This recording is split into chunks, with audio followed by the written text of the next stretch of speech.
Consolidation of the vote bank যদি বলা হয়, মমতা ব্যানার্জি কিন্তু ইনক্লুসিভ পদ্ধতিতে এগোচ্ছে, এবং বিজেপির কথা যদি হয়, বিজেপি কিন্তু এক্সক্লুসিভ পলিসি যে আমি এই 17 লক্ষ নাম এরা হয়েছে, এদের ওপর এদেরকে তালিকা থেকে বাদ দেওয়া হোক।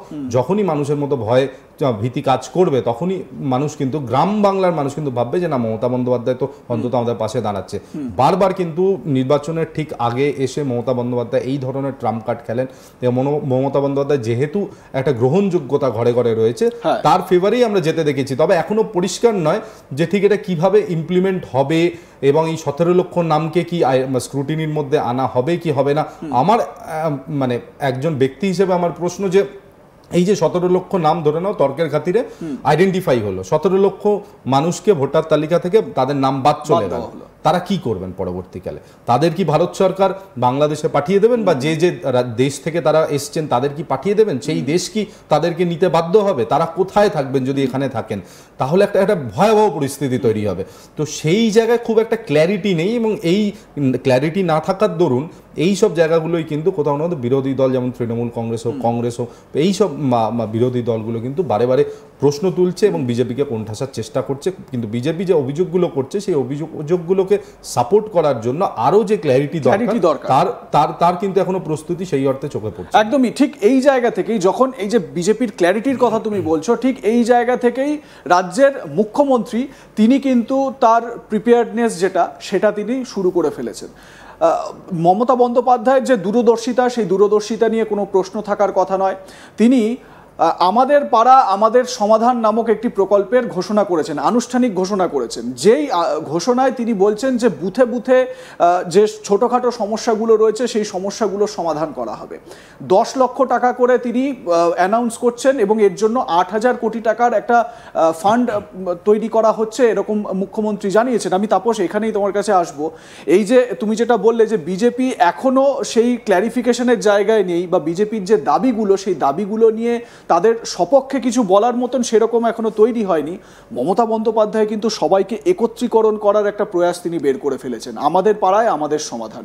এবারে দেখো, এই আমাদের পাড়ায় আমাদের সমাধানে তখন কি সেখানে মানে মানুষের সমস্যা এটা থাকবে না যে আমাদের কি নাম বাদ চলে যাবে, এনআরসির তালিকা কি আমাদের কাছেও আসবে, এসআইআর এ কি আমরা স্থান পাবো? এই সমস্যাগুলোও তো মানুষ জানাবেন। দেখো, অবশ্যই তাই। তোমার যদি মনে থাকে, বেশ কয়েক বছর আগে মুখ্যমন্ত্রী যখন আধার এবং ফোন নাম্বারকে যখন লিঙ্ক করার কথা হয়েছিল, তখন মুখ্যমন্ত্রী কিন্তু ভীষণভাবে সেটার বিরোধিতা করেছিলেন, এবং মানুষকে বোঝাতে অনেক ক্ষেত্রে সক্ষম হয়েছিলেন কি আধার আর ফোন নাম্বার যদি লিঙ্ক করা হয়, সেক্ষেত্রে আমার যাবতীয় আমার কোনো প্রাইভেসি বলে থাকবে না। তবে আজকে ডাউন দ্য লেন দেখো, সেই সময় কিন্তু ডিভিডেন্ড তৃণমূল কংগ্রেস পেয়েছিল। আজকে ডাউন দ্য লেন কিন্তু প্রত্যেক মানুষেরই কিন্তু আধার, তার ফোন নাম্বার লিঙ্ক করা রয়েছে। এটা একটা পলিটিক্যাল স্টান্স যে মানুষ ভয় পাচ্ছে, এবং মানুষকে আরেকটু ভয় পাইয়ে তার পাশে যদি দাঁড়ানো যায়, তাহলে কিন্তু সেই ভোটটা আমার পক্ষে চলে আসতে পারে। কারণ মমতা বন্দ্যোপাধ্যায় যে ধরনের সামাজিক স্কিম লঞ্চ করে গত বেশ কয়েক বছর ধরে যেভাবে বাজিমাত করেছে, তার কাছে কিন্তু কোনো অন্য বিরোধী দল দাঁড়াতে পারেনি। তো সেক্ষেত্রে মানুষ ভয় পাচ্ছে। মানুষকে আরো অবগত করা কি, দেখো আরো ভয়ের সময় আসছে, সেই ভয়টা দেখিয়ে তার পাশে দাঁড়িয়ে ত্রাতার মতো যদি আমি তার পাশে দাঁড়িয়ে বলি কি আমি আছি, তোমার চিন্তা নেই, সেক্ষেত্রে কিন্তু ডিভিডেন্ড মমতা ব্যানার্জির কাছেই যাবে। একদমই। এবং এই যে ডিভিডেন্টের কথা বলা হচ্ছে, আমরা দেখেছি যখনই মানে এই রকম ভোটের সিচুয়েশন তৈরি হয়, ভোটের সরগরম একটা পরিস্থিতি তৈরি হয়, 2021-এর কথা মনে করে দেখুন, মুখ্যমন্ত্রী তার আগেভাগে ঘোষণা করলেন লক্ষ্মীর ভাণ্ডার দেওয়া হবে, এবং এই লক্ষ্মীর ভাণ্ডারই মমতা বন্দ্যোপাধ্যায়ের জয়ের অন্যতম প্রধান হাতিয়ার। দুয়ারে সরকার করেছেন, যেখানে মানুষের কাছে চলে যাওয়ার একটা বন্দোবস্ত, মানুষ সেখানে গিয়ে তাদের বিভিন্ন রকম প্রকল্পের সুবিধা পাওয়ার জন্য অ্যাপ্লাই করতে পারছেন, সেই সমাধান তারা পাচ্ছেন।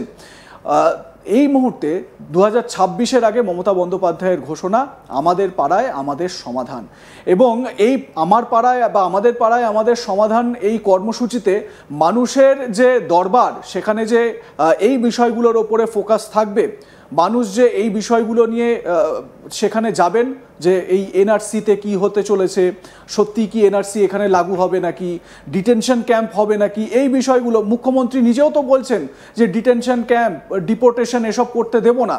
প্রশ্ন হচ্ছে যে এই ডিটেনশন ক্যাম্প যদি ধরে নেওয়া যায়, যেরকম তাপস বলছিলেন, আমি আবারও তাপসের কাছে এই প্রশ্নটাই আসবো এবং আমাদের আলোচনা এখানেই শেষ করব তোমার কাছে এই শেষ প্রশ্নটা দিয়ে। সেটা হচ্ছে গিয়ে এই যে ধরো সিএতে যদি সিএ এর পরে বা এনআরসিতে নাম যদি বাদ যায়, যেরকম অসমে 19 লক্ষ লোকের নাম ফাইনাল যে লিস্ট তাতে এসেছে, সেখানে 13 লক্ষ আবার হিন্দু, এটাও খুব ভাবার মতন একটা বিষয়। এবারে বাংলাতেও যদি এরকম হয় যে এনআরসি লিস্টে নাম এলো, এতগুলো মানুষ যারা নাগরিকত্ব হারালেন বা আমাদের দেশের নাগরিক না বলে পরিচিত হলেন বা তারা জানতে পারা গেল, তাদেরকে তারপর কি করা হবে? ডিটেনশন ক্যাম্প, ডিপোর্টেশন, মানে এই বিষয়টা কিন্তু সবথেকে বড় আশঙ্কার একটা জায়গা তৈরি হচ্ছে রাজ্যের হিন্দু মুসলিম নির্বিশেষে সব মানুষের মধ্যে। দেখো, খুব বেসিক প্রশ্ন একটা, যে যেমন আমি বলছিলাম যে যাদের নাম বাদ যাবে তারা কোথায় যাবে? তাদের কি ভোটিং রাইট চলে গেল? তারা কি জমি কিনতে পারবে? তারা কি সরকারি চাকরি তে আবেদন করতে পারবে? তারা কি সরকারি সুযোগ সুবিধা তারা পাবে? কেন্দ্র সরকার বলছে না, রাজ্য সরকার বলছে আমরা পাশে আছি। তো যে পাশে আছে তাকেই তার পাশে রয়েছে। সুতরাং এই বিষয়টা নিয়ে কোনো রকম কোনো তোমার মানে দুবিধা নেই বা কোনো দ্বন্দ্বে আমরা নেই। এই যে মুখ্যমন্ত্রীর যে সোশ্যাল স্কিম, যেমন আমাদের পাড়া আমাদের সমাধান, এগুলো কি বলতো, হয়তো এটা সরকারি স্কিম, এটা আমার ব্যক্তিগত একটা অ্যানালিসিস যে এটা সরকারি স্কিম বটে, কিন্তু এটা কিন্তু বুথ লেভেল সমীক্ষাও কোথাও না কোথাও হয়ে যাচ্ছে। একদমই, মানে কারা ইনভলভ থাকবে, শুধু সরকারি কর্মচারীরা থাকবেন এমন তো নয়। আমরা যে কোনো ক্ষেত্রেই দেখি যে রাজনৈতিক দল, শাসক দলের লোকেরা কিন্তু থাকে। একটা বুথ লেভেল সমীক্ষা কিন্তু হয়ে যাবে, এবং সেখানে যদি বোঝা যায় কিনা মমতা বন্দ্যোপাধ্যায় ভালো জায়গায় রয়েছে, তাহলে তাদের অ্যাসেসমেন্ট। আমি একটা প্রশ্ন এখানে অ্যাড করতে চাই, সেটা হচ্ছে যে আমরা দেখেছি লাস্ট কয়েক বছর ধরে ভোটের যে হিসেবটা, তাতে করে বিজেপির 39%, 38 থেকে 39% একটা ভোট রয়েছে, ভোট ব্যাংক সেখানে বিজেপির রয়েছে। কোথাও কি এই যে পাড়ায় সমাধান, আমার পাড়ায় আমার সমাধান, ওই ভোট ব্যাংকটা, বিজেপির ওই ভোট ব্যাংকটাতেও মমতা বন্দ্যোপাধ্যায় এবারে নিজের লক্ষ্য করে নিয়েছেন? দেখো, একদম, কারণ বিজেপি আর তৃণমূলের যদি ভোট শেয়ার দেখা যায়, খুব একটা কিন্তু পার্থক্য নেই। সিটে বিরাট পার্থক্য রয়েছে, কিন্তু ভোট শেয়ারে কিন্তু খুব একটা পার্থক্য নেই। বিজেপি তৃণমূলের ঘাড়ে নিঃশ্বাস ফেলছে, এবং মমতা বন্দ্যোপাধ্যায় বা তৃণমূলের কাছে এটা একটা বিরাট বড় থ্রেট। সিপিএম একটি রেজিমেন্টেড পার্টি ছিল, এবং সিপিএম যেমন রেজিমেন্টেড পার্টি, বিজেপিও কিন্তু প্রায় রেজিমেন্টেড পার্টি, এবং তারাও একটা স্ট্রাকচার এবং হায়ারার্কি মেনটেন করে চলে। তো তাদের ক্ষেত্রে, মানে বিজেপির ক্ষেত্রে যেটা সমস্যা, যে বিষয় নিয়ে আলোচনা করি কি আদি না নব্য, সেটা নিয়ে একটা বড় দ্বন্দ্ব তাদের মধ্যেই রয়েছে, বিভিন্ন সময় প্রকাশ্যেও দেখি সেটা। এবং সেই জায়গাতে যদি এই যে ভোট ব্যাংক যেটা বিজেপি গেইন করেছিল, বুথ লেভেল এই সমীক্ষাগুলো যখন পরবর্তীকালে পার্টি হিসেবেও তৃণমূল কংগ্রেস পরে করবে, সেখান থেকে কিন্তু রেকটিফাই করার জায়গা রয়েছে। 7-8 মাস এখনো সময় রয়েছে। আমাদের পাড়া আমাদের সমাধান শুধুমাত্র যে একমাত্র স্কিম যেটা ভোটের আগে তিনি লঞ্চ করলেন এমন নয়।